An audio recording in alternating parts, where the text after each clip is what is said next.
By the light of the silvery moon. I don't even know if that's the tune. You're looking at me? I have no idea. I don't know. We decided to walk down to the clubhouse because the view is spectacular. We got the moon. What are those planets there? I believe Jupiter. that one to the right is Jupiter. The one south of that, like down to the right, like the 5 o'clock. Yeah, I see it. Is Mars. Yep. What's to the left? Let's find out. We're gonna find out, kids. I'm gonna find out. So we decided that we're gonna come down here and let me flip this around right quick. The plan was to light the. I still smell the propane. But I turned it off. Did we though? Was to light the fire really? pits, but they're not working. So let's see if I can get that. Ooh, check that out. I can't see the planet That's to the Saturn. right. Saturn to the left of the moon. Yep. Jupiter to the right. Down at an angle at about 5 o'clock is Mars, but you can't see that from my camera. Mel might have it on hers, but I'll flip that background. That's a cool view. So we were going to come down here, and that's much better lighting for. And you can't see it, but Pluto is directly left of Saturn. Yeah, you can't see that. And that is not Mars down from Jupiter. What? It's Antares. What did you call me? The left of Saturn. Oh, look at that. She's got it on. Oh, look at how fancy. And Neptune is way over here. We probably can't see that either, though. I don't know. Is it on camera? I'm just aiming it in your general direction. Yeah, it's in my general direction. I have no idea what I'm filming right now. Dude, I'm smelling propane. Oh, God. Okay. I can't get high. No. It's off now. Okay. Yours was not off. Mine was not off? No, that one's off. Okay, but I'm going to see why it's not. Lighting? Yeah. I don't know. I'm telling you, I think it's just low on propane. Ugh. Oh, no, it's not, because that is... See it? That was potent coming out of there. I don't know. It's not clicking on. It's the operators, I'm telling you. So, we got... Oh, well. We were filming earlier and we were talking about stuffs, and then she got a call from her Marine, which is her son that's getting deployed. We can't probably tell him where, huh? No. Okay. No, so he's just being deployed. He'll be deployed. Non-combat zone. Okay. So there's that.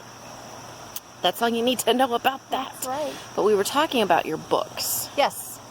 And how that you were realized that you were writing for other people and not writing for yourself. And you were trying to figure out, the conversation started because she was trying to figure out why she was blocked with this character and why she couldn't move forward with this book that she's writing. And I said to her, when was the last time you wrote for yourself? I don't know. Therein lies the thing. That's the rub, kids. Yep. If you're not doing it because of love. When I started writing Distance and Time, and all this time, because they were written at the same time, and then I went back later and wrote Better in Time, the second book. When I first started writing those two books, it was because I wanted to. It was because it was a happy thing for me to do, and it was kind of a happy escape at the moment that it was going on. And with everything that's happened since those were written, and I venture a guess, I would say that I probably wrote those in 2010, I think. Something like that. Started them? I think so. Yeah, I think that's right. Late 2009, 2010. That sounds right. So that's been a long time ago, and that has been a lot of chaos ago. A lot of chaos ago. Who are you telling? Yeah, that was before your divorce. That was before my kids were out of high school. That was before my kid joined the Marines. It was before I was diagnosed with Lyme. It was before my husband lost his job and changed careers. It was before a lot of crazy stuff. So for me to have an escape now is just as important, but I feel the pressure of my writing being a job rather than for fun. And so that's kind of where I've gotten knotted up in the netting. So yeah, that's got to change. Change gonna come. Oh, yes it will. So I hope, when we were brainstorming earlier, I hope that sparked a few things for you. It did. Absolutely it did. Yeah.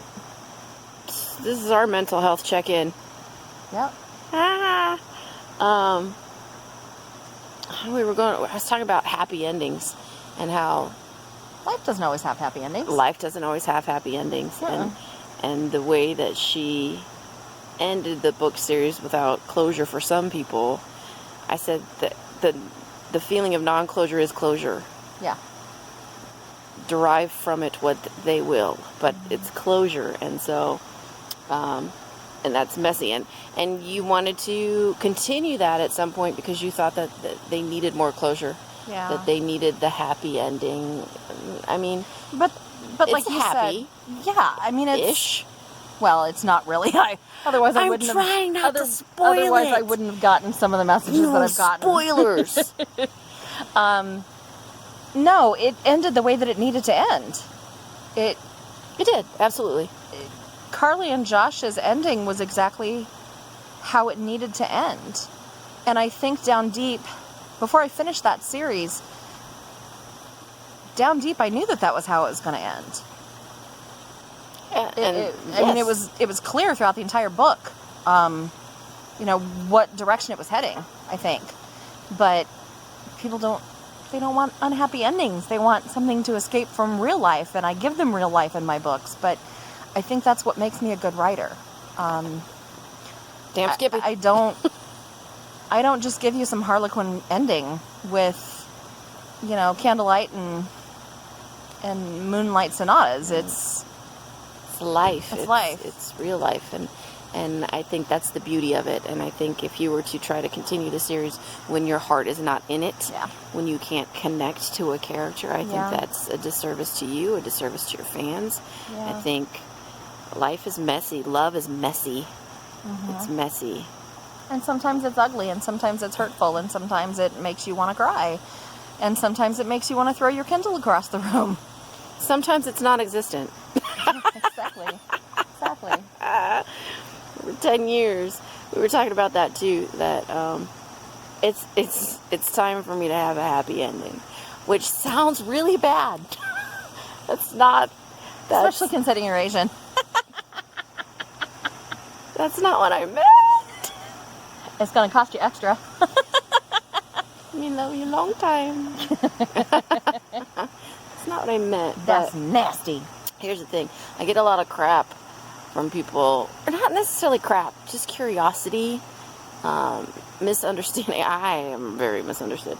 Misunderstanding as to why I don't date. Or why I haven't dated. I think today's story time should tell you why Anne-Marie doesn't date.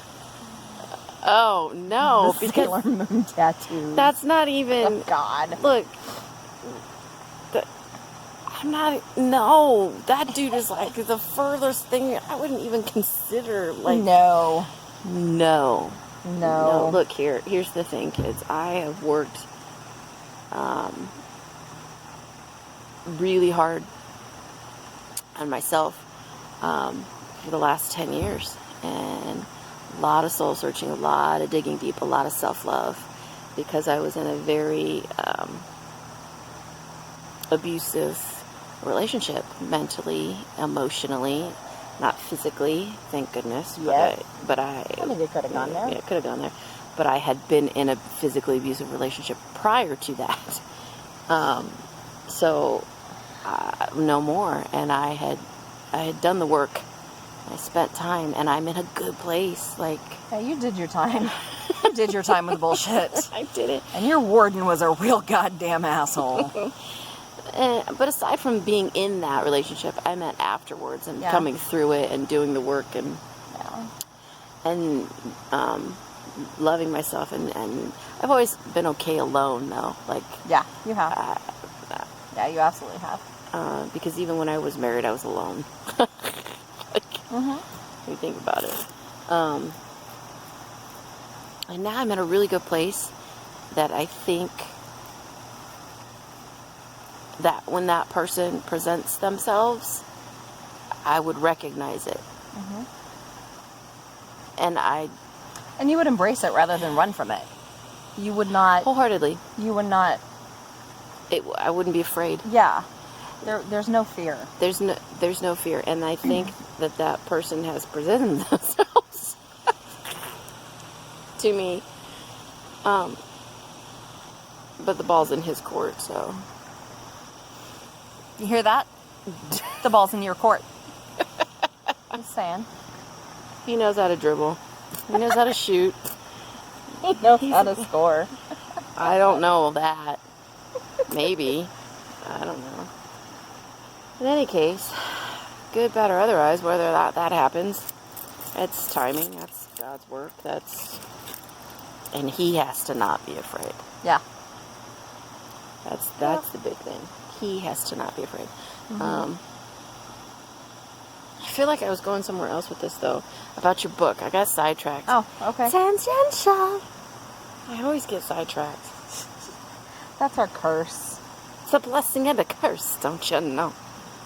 Friggin' A. I don't know where I was going with this. Dadgummit. Dadgummit.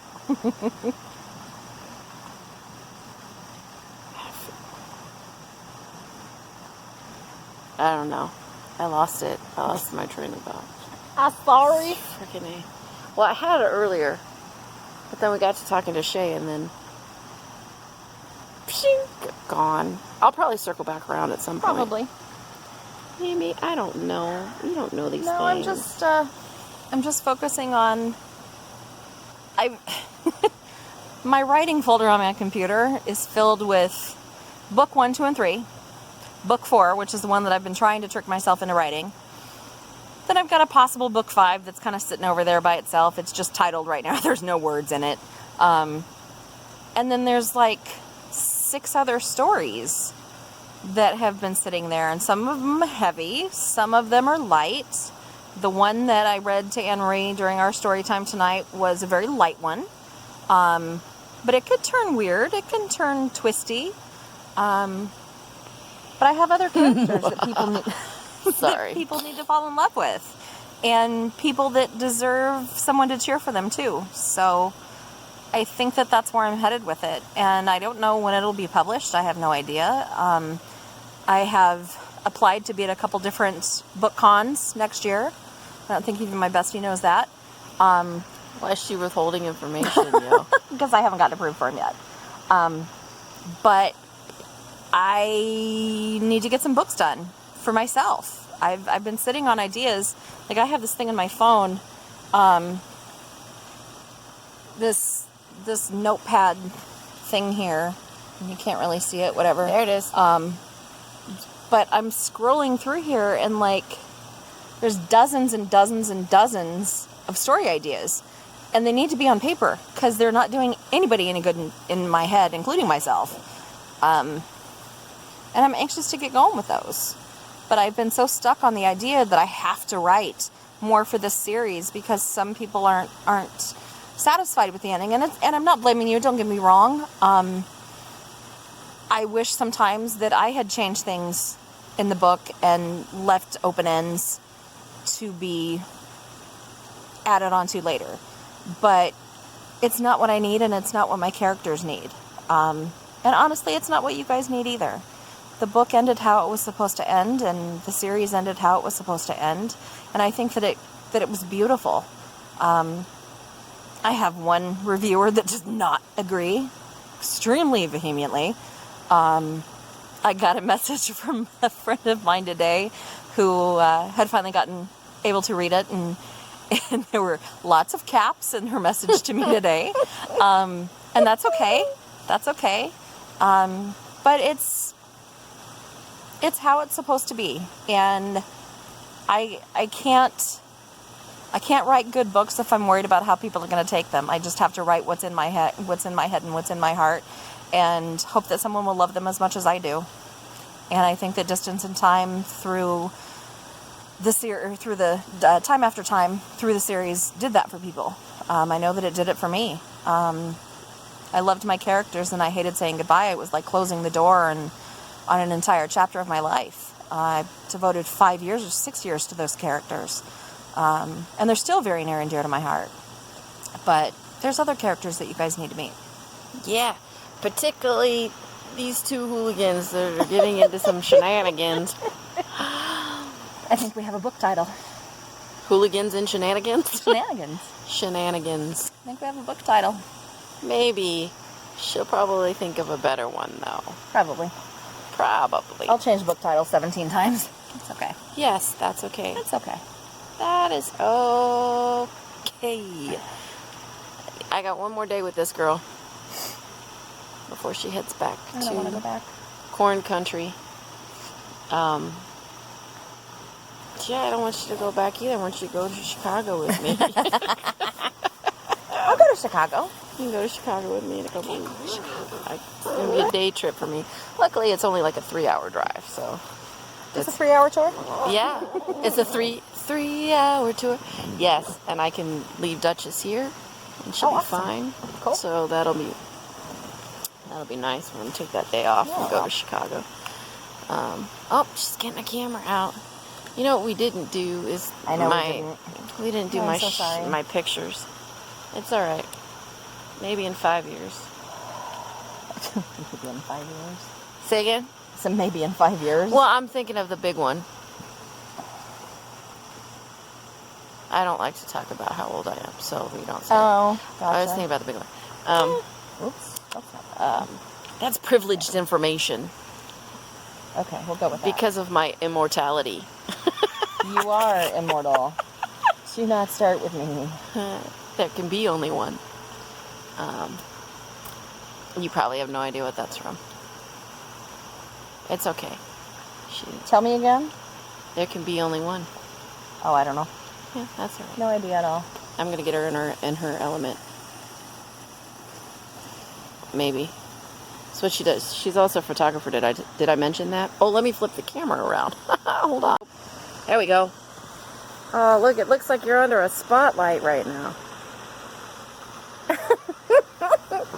Look at you in all your heavenly glory.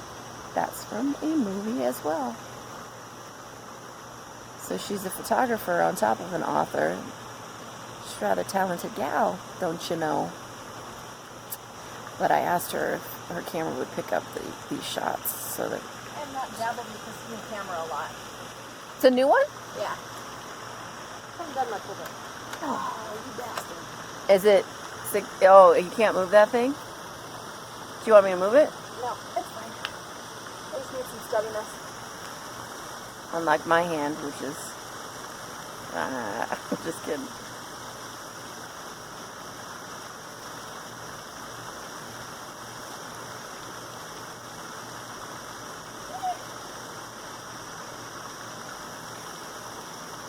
No, it's not. No? Too bright? Yeah, that light's killing me. Dadgummit. Well, that's a bummer, dude. Life goes on. Indeed.